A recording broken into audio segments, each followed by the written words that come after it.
Merci, encore une fois. Merci de m'avoir accordé cette opportunité d'intervenir dans le cadre des journées Feu Abd Fattah Hamor.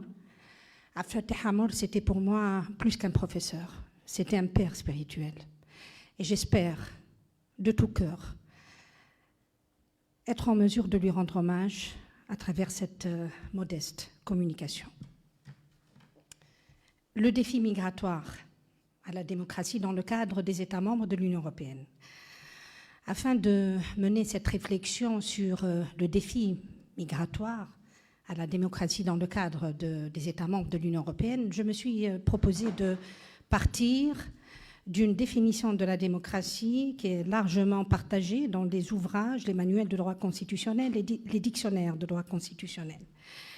La démocratie est un régime politique où ni un individu, ni un groupe ne s'approprie le pouvoir. Ses titulaires sont désignés par le peuple, par voie d'élection périodique, et sont contrôlés par lui. Cette définition renvoie à la dimension procédurale que toute démocratie implique nécessairement. Cette même dimension procédurale est constamment reprise par la doctrine. Ainsi, Michel de Villiers, dans son dictionnaire de droit constitutionnel, souligne que selon les procédures retenues, une démocratie sera qualifiée de directe si le peuple gouverne directement, lui-même, représentative lorsque la démocratie s'exerce par l'intermédiaire de représentants que le peuple désigne par l'élection, ou semi-directe si, dans certains domaines, le peuple peut décider par référendum. Les limites d'une telle définition, axée sur cette dimension strictement procédurale, sont souvent relevées. Philippe Ardant et Bertrand Mathieu soulignent rapidement l'importance de cet élément qu'ils appellent l'existence d'une culture démocratique. L'existence d'une culture démocratique devant constituer l'univers d'un pouvoir démocratique, car légitimement élu.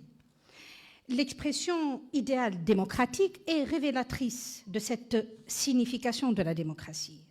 Dans son manuel élémentaire de droit constitutionnel, Georges Vedel écrit à ce propos que l'idéal démocratique est profondément un dans son inspiration, et cette inspiration est unique, c'est la liberté.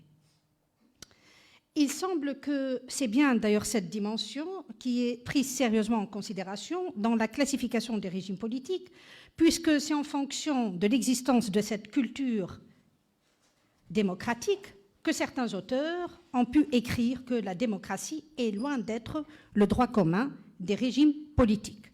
D'où l'intérêt d'une réflexion sur la question de la nature de la démocratie. L'affirmation solennelle dans une déclaration de droit, l'existence de droits et des libertés opposables à l'État, signifie que la démocratie s'affirme comme libérale, ce qui impose une réflexion sur les modalités retenues d'organisation et de garantie des libertés. Et on a pu avancer à cet égard que l'équilibre entre la sphère du privé et celle du pouvoir commande le caractère libéral de la démocratie. Ainsi, aussi, la nature de la démocratie commande l'organisation de la compétition politique. La démocratie libérale ne peut être que pluraliste, en ce sens que la compétition se déroule entre plusieurs forces, partis ou groupements politiques considérés comme également légitimes. Il s'agit de la technique du pouvoir ouvert, avec ses concepts de majorité, d'opposition et d'alternance. En pratique, les choses ne semblent pas aussi évidentes, en ce sens que la réalité ne correspond souvent pas au schéma, d'où l'usage abondant qui est fait dans les controverses nationales ou internationales de la vraie et de la fausse démocratie. Or, si l'on admet que cet élan vers la liberté constitue la signification profonde de toute inspiration démocratique, on conviendra que le débat sur la démocratie déborde très largement un problème de technique constitutionnelle ou d'organisation sociale et qu'il porte à la vérité sur la vision totale de l'univers. À ce niveau, force est de constater que le modèle européen est riche en enseignements. Au sein de l'Union européenne, le passage d'une intégration économique à une intégration politique, à la suite de l'effondrement du bloc soviétique, s'accompagne de deux mouvements. Le premier mouvement, c'est un mouvement de transfert de compétences, régalienne par excellence, parce qu'elle touche le noyau dur de la souveraineté, transfert de ces compétences des États membres vers des institutions supranationales, celles de l'Union européenne. Ces compétences, régaliennes par excellence, touchent ce qu'on appelle dans le cadre du droit de l'Union européenne ce secteur d'intégration, à savoir l'espace de liberté, de sécurité et de justice. Et dans le cadre de cet espace, il y a les politiques migratoires des États membres de l'Union européenne. Alors, ces politiques ont fait l'objet d'un transfert dans un premier temps au profit de l'Union européenne, mais dans le cadre d'une coopération purement intergouvernementale en 1992, avec ce pilier intergouvernemental dénommé coopération dans les domaines de la justice et des affaires intérieures. Et dans un deuxième temps, il va y avoir l'approfondissement de ce processus d'intégration à travers la création en 1997 d'un espace de liberté, de sécurité et de justice. Généralement, dans la définition de cet espace, on avance deux critères, le critère géographique et le critère des domaines couverts par cet espace. Je retiendrai le critère du domaine couvert par cet espace en raison de l'intérêt qu'il présente pour notre étude.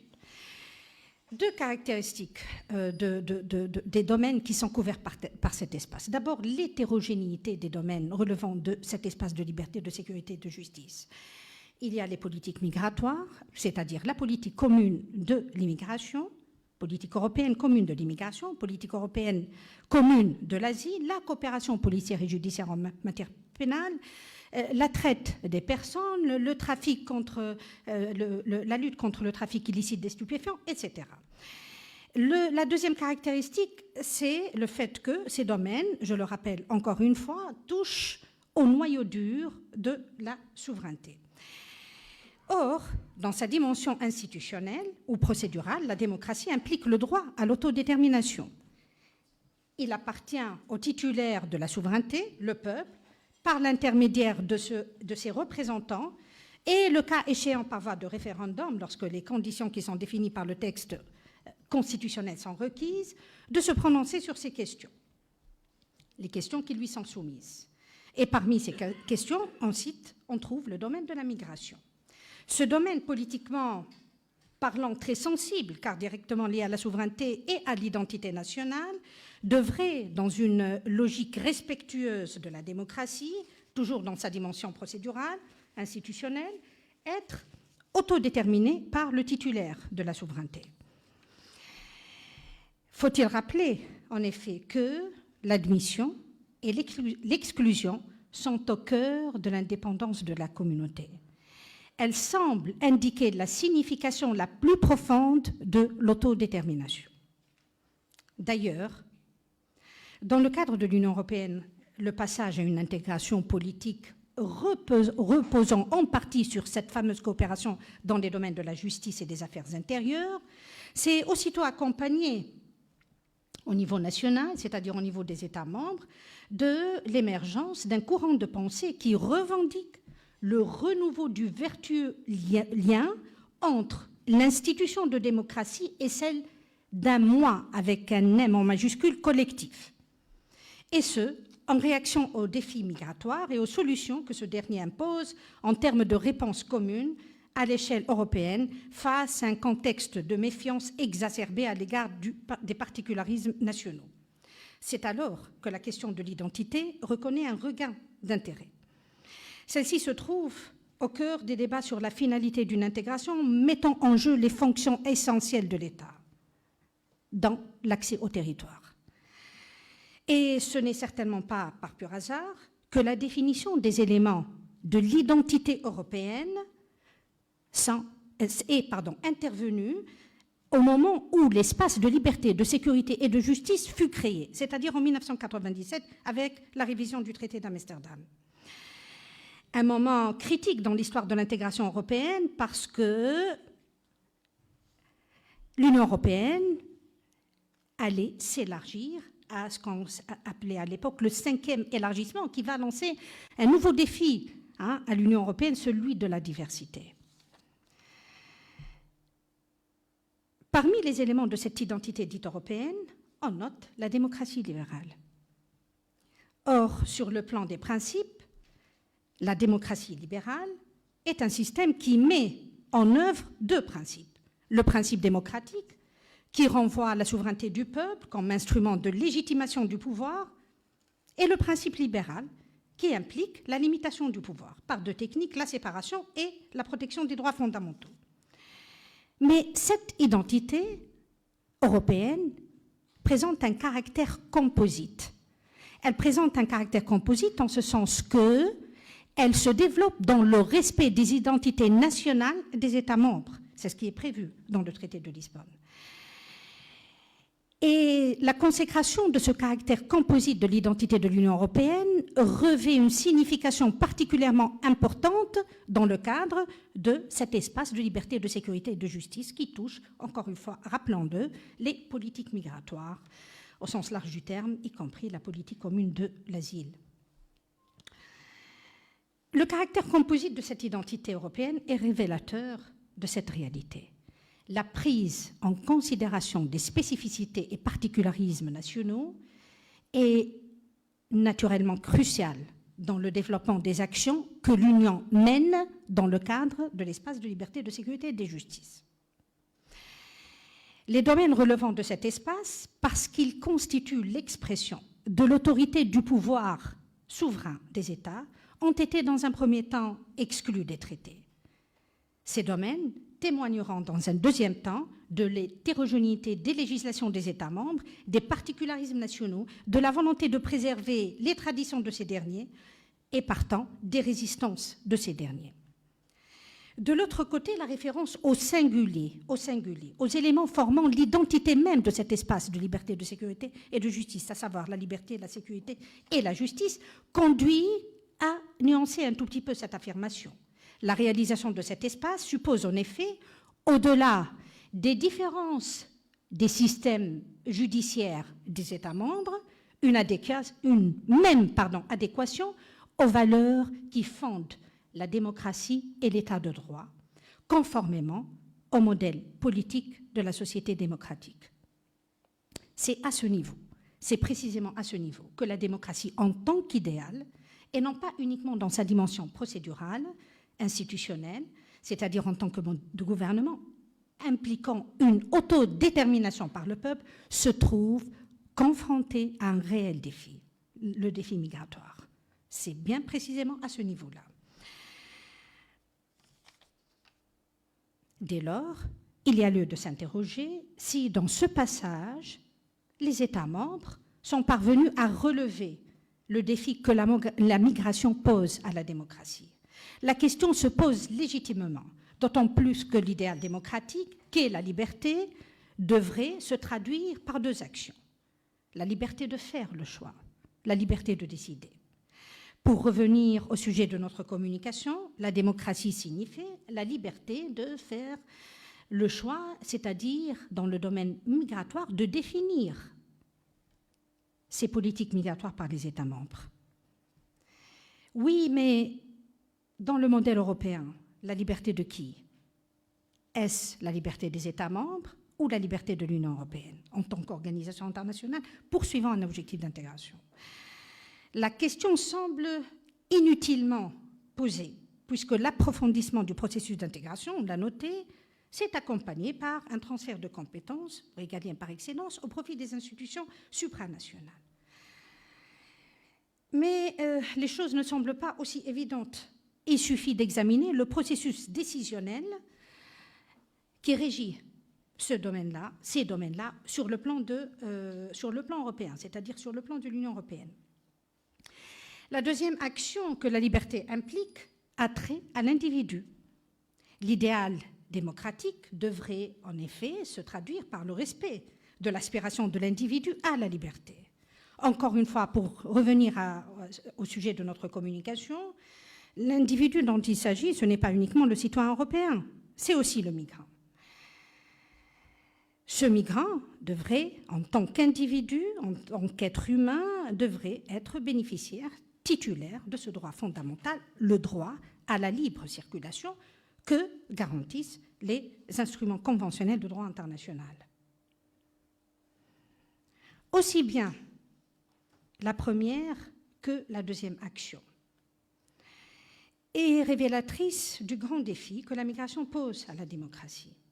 Il est vrai que sur un plan strictement théorique, la démocratie libérale opère la synthèse de deux principes, le principe démocratique et le principe libéral. Mais ces deux exigences peuvent entrer en conflit et cela pose de redoutables questions. Afin de mieux saisir cette affirmation, il convient d'examiner le défi migratoire à la démocratie en tant que mode de gouvernement, c'est-à-dire dans sa dimension procédurale institutionnelle, dans une première partie, et le défi migratoire à la démocratie en tant qu'idéal à atteindre. Le défi migratoire à la démocratie dans sa dimension procédurale.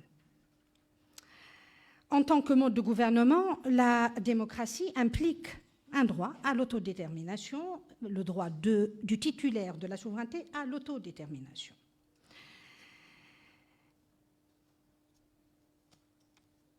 Or, le transfert des compétences régaliennes par excellence dans le domaine migratoire au profit des institutions européennes implique naturellement une dépossession de ce droit à l'autodétermination relativement à ces politiques-là.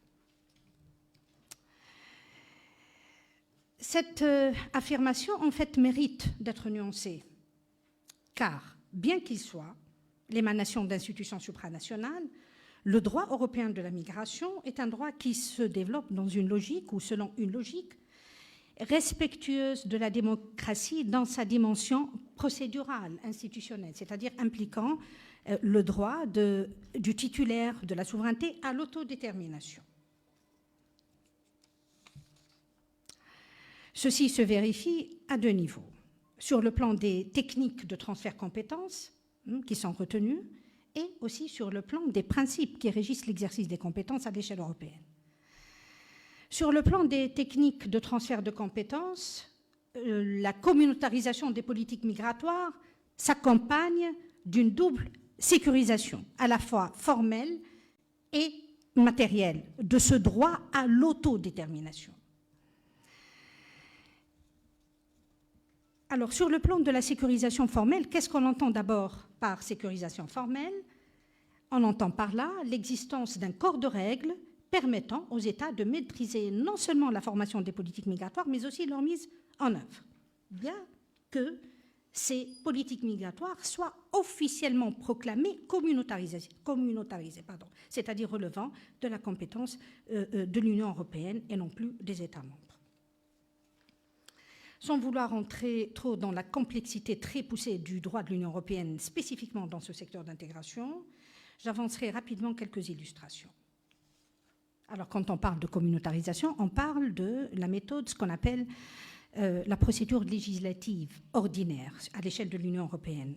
La procédure législative ordinaire, c'est une illustration de cette logique de communautarisation, c'est-à-dire l'initiative de la Commission européenne, la codécision entre le Parlement et le Conseil des ministres, décision à la majorité et non pas selon le principe de l'unanimité, et puis le dernier élément très important, le contrôle obligatoire des actes de droit dérivés par la Cour de justice de l'Union européenne. Première remarque, dans les domaines relevant de l'OLJ, dans précisément les politiques migratoires, la généralisation de cette procédure dite législative ordinaire au sens d'une méthode communautaire va s'accompagner de nombreuses exceptions. Et le fondement de ces exceptions sont tout simplement la sécurité nationale des États membres.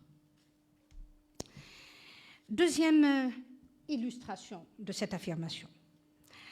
La différenciation. La différenciation, elle constitue la deuxième expression de cette sécurisation dite formelle, en ce qui concerne ces domaines relevant de ce secteur d'intégration. Alors, certains États vont bénéficier de clauses dites d'opting in, d'autres d'opting out.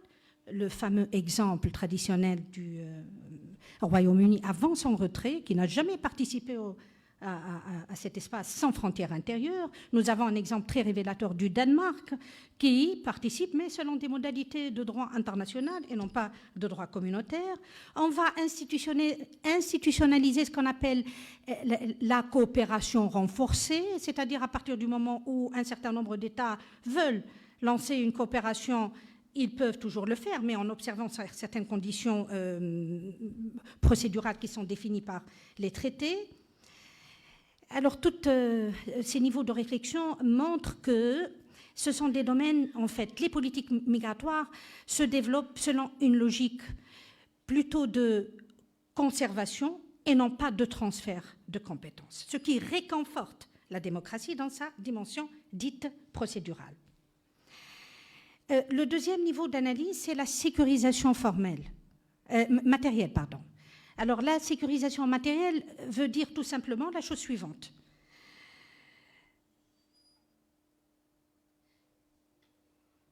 Sur le fond, au niveau du droit matériel, substantiel, les actes de droit dérivé opèrent une simple harmonisation a minima, procédurale. A minima, procédurale. On parle du code communautaire des visas. Mais sur le fond, la compétence des États membres n'est pas une compétence liée, c'est une compétence discrétionnaire. On peut parfaitement observer les conditions de délivrance requises pour la délivrance du visa, mais un État membre peut toujours parfaitement s'opposer à l'octroi de ce droit. Aucun contrôle sur les États membres relativement à cet aspect de la question. La même remarque, le même constat vaut pour la politique européenne de l'asile. Des procédures, à minima, sur, par exemple, la détermination, les critères qui sont requis pour la détermination de l'État responsable du traitement de la demande d'asile. Mais sur le fond, le traitement de la demande se fait par les États membres selon la loi nationale des États membres qui intervient pour transposer des directives qui opèrent ce qu'on appelle une harmonisation à droit constant.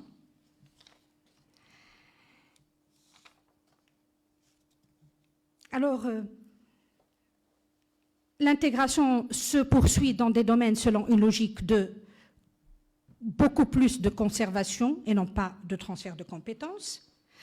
On l'a vu sur le plan des techniques requises au niveau des transferts de compétences. Nous allons procéder à la vérification de cette affirmation sur le plan des principes qui régissent l'exercice des compétences. Deux principes sur lesquels je m'arrêterai, mais très rapidement. Le premier principe, c'est celui de subsidiarité, qui régit l'exercice des compétences au niveau de l'Union européenne. Et le deuxième principe, c'est le principe de la marge d'appréciation nationale. Principe de subsidiarité, alors il signifie tout simplement que l'Union européenne ne peut agir que lorsque les États membres se trouvent dans l'incapacité manifeste de réglementer une question donnée ou en tout cas de le faire de manière suffisante. Certes, c'est un principe qui régit tous les secteurs d'intégration, mais il se déploie d'une manière beaucoup plus contraignante dans le cadre de l'ELJ. Ce qui va permettre aux parlements nationaux d'exercer un contrôle sur la mise en œuvre de ce principe par les institutions de l'Union européenne.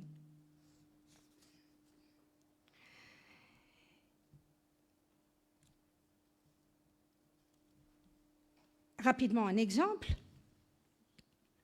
Le seuil des parlements nationaux, le seuil requis pour l'intervention des parlements nationaux dans le contrôle de ce principe, il est abaissé à 1/4 en vue d'émettre un avis motivé de violation du principe de subsidiarité pour que la procédure dite de carton jaune soit lancée, alors qu'en droit général de l'Union européenne, 1/3 uniquement des parlements nationaux est suffisant pour émettre un avis motivé de violation du principe de subsidiarité. Le deuxième principe, c'est celui de la marge d'appréciation nationale. Un principe requis dans la transposition des directives de l'Union européenne. Et il n'est pas sans intérêt, il me semble, à cet égard, de noter que le faible taux de transposition ou les transpositions incorrectes, pour reprendre l'expression de la Commission européenne, sont souvent dénoncées par la Commission de l'Union européenne dans ses rapports d'évaluation. C'est dire que ce principe qui véhicule la transposition des directives de l'Union européenne permet de placer toujours ces domaines dans une logique de conservation beaucoup plus que dans une logique de transfert.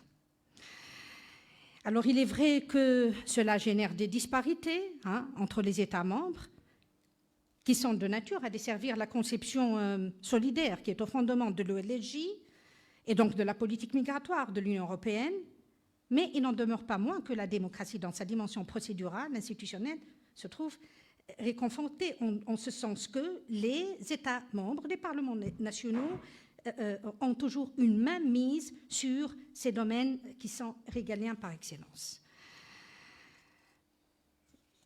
Maintenant, le défi migratoire à la démocratie en tant qu'idéal.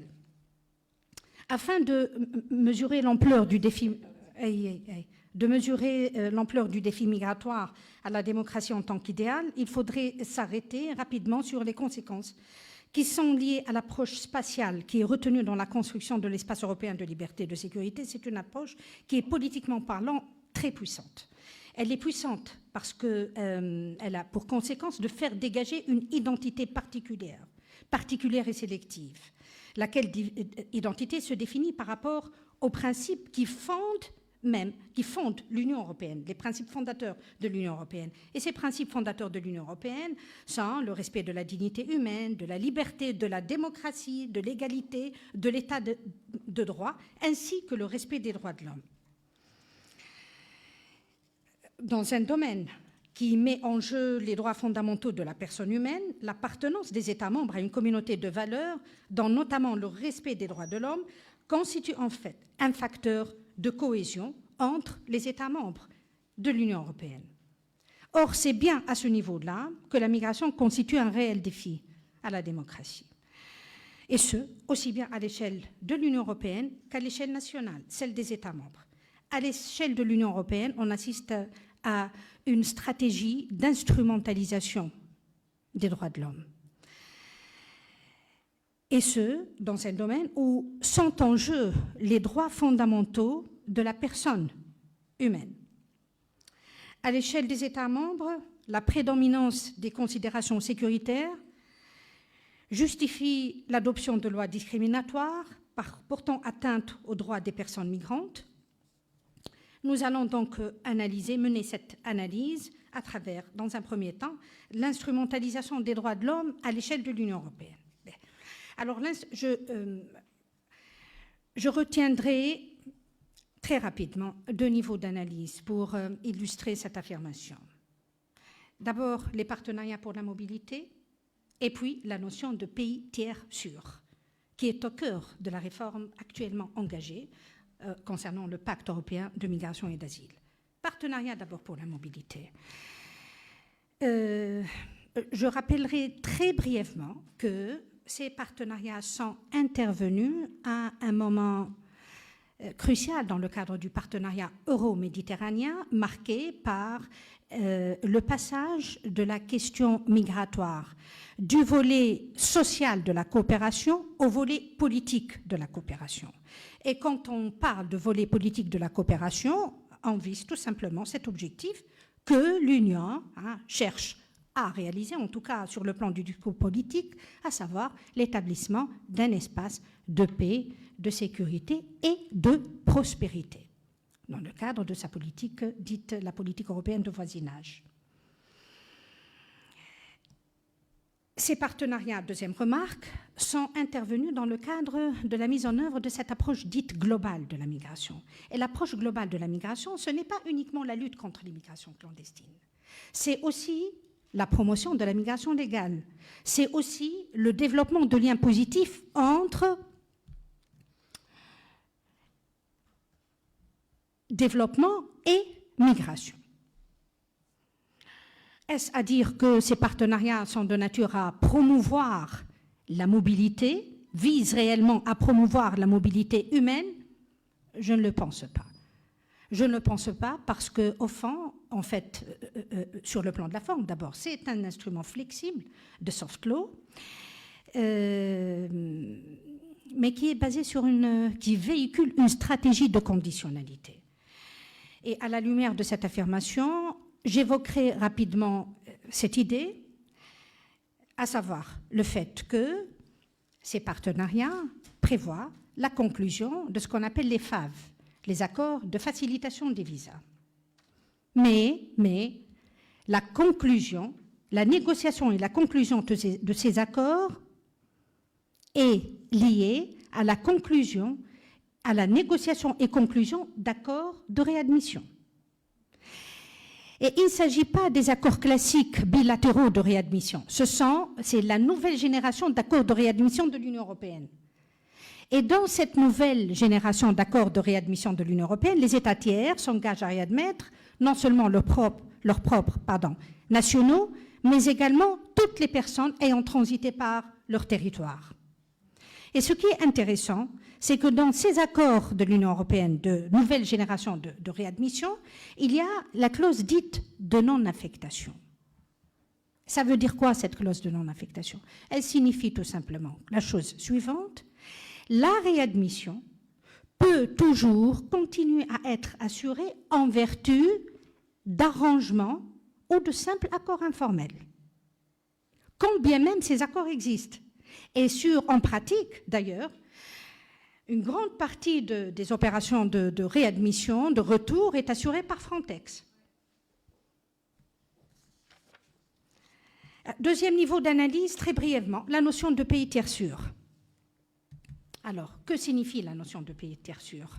Cela veut dire que, tout simplement, un État membre peut toujours renvoyer la personne qui revendique la protection internationale vers un pays tiers considéré comme sûr parce que respectueux des droits de l'homme, parce qu'il respecte le principe de non-refoulement, parce que dans ce pays, on a jugé qu'il n'y a pas de traitement inhumain et dégradant.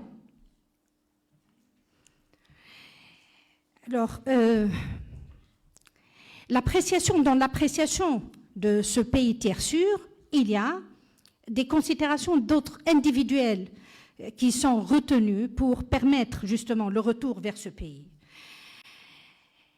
Et ces considérations d'ordre individuel, c'est le fait que la personne présente un lien ou une connexion suffisante avec l'État vers lequel le retour va être assuré. Alors, dans un premier temps, on a jugé que la durée de résidence, l'accès au travail, ce sont des considérations qui peuvent être retenues dans l'appréciation de la possibilité d'effectuer le retour. Ce qui se produit actuellement, c'est la chose suivante. Dans le pacte actuel, les conclusions du Conseil européen, dans les conclusions, on peut lire que un simple séjour, je reproduis le terme intégralement, un simple séjour peut générer une qualification de pays tiers sûr. Cela veut dire quoi? Cela veut dire que, et ça pose une question cruciale pour ce qui est de notre cas, le cas de la Tunisie. Cela veut dire que, une interprétation possible, mais c'est très controversé en ce moment-là, à l'échelle européenne, je parle sous votre contrôle, professeur Tania, est-ce que le fait qu'un migrant ait transité par le territoire de ce pays, c'est la première. Donc, la question est posée.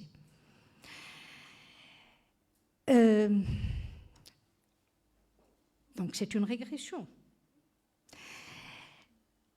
Deuxième, autre niveau d'analyse qui devrait être retenu dans l'appréciation d'État de pays tiers sûrs, comment elle est appréciée actuellement, cette sécurité? Alors, on a pu avancer que le fait que les États parties aient exprimé leur intention de respecter les standards internationaux en matière de protection des droits de l'homme suffit pour juger qu'il s'agit d'un pays tiers sûr. Ce qui soulève cette problématique actuellement dans les relations de l'Union européenne et la Tunisie. Est-ce que, à partir du moment où ce mémorandum d'entente pour un partenariat stratégique et global souligne, qui est un acte de soft law, flexible, souligne que l'État tunisien s'engage à respecter les engagements qu'il a contractés en matière de protection des droits de l'homme, est-ce que cela suffit pour opérer cette qualification selon laquelle il s'agit d'un pays tiers sûr? Au niveau des États membres, maintenant, au niveau des États membres, et j'arrête, non, vous me donnez un sujet qui est... Alors, ce à quoi on assiste, c'est un abaissement au niveau à l'échelle nationale des États membres des standards de protection habituellement reconnus aux personnes migrantes. L'instrumentalisation de la question migratoire dans les campagnes électorales, la stigmatisation et la marginalisation des migrants ne cessent de se développer à l'échelle des États membres. La sécurité nationale devient une priorité primant sur les droits des personnes migrantes. Il en résulte donc l'abaissement des standards de protection habituellement reconnus aux migrants. Et je retiendrai très rapidement, et je vais boucler par voilà, cette idée-là, l'exemple français récemment, la loi sur la migration. C'est un exemple révélateur parce que d'abord, il a provoqué une crise politique au sein du groupe majoritaire. Il est révélateur parce que aussi nous avons un certain nombre de ministres, le ministre de la Santé qui a présenté sa démission, d'autres ministres qui ont menacé de mettre leur départ dans la balance. Et parmi les dispositions qui sont jugées comme étant attentatoires aux droits humains, il y a celles qui sont relatives aux allocations familiales, au regroupement familial, à la régularisation des travailleurs étrangers. Certes, l'intervention du Conseil constitutionnel pour censurer l'essentiel de ce dispositif réconforte la démocratie. Mais cette même intervention, il me semble, reconduit un débat classique, celui de la légitimité du droit. Le droit, non pas tel qu'il est produit par les institutions qui sont habilitées à le faire, mais le droit tel qu'il est prononcé, tel qu'il est interprété par le juge. Et cette, d'ailleurs, légitimité a été fortement contestée par l'extrême droite. Voilà, je termine.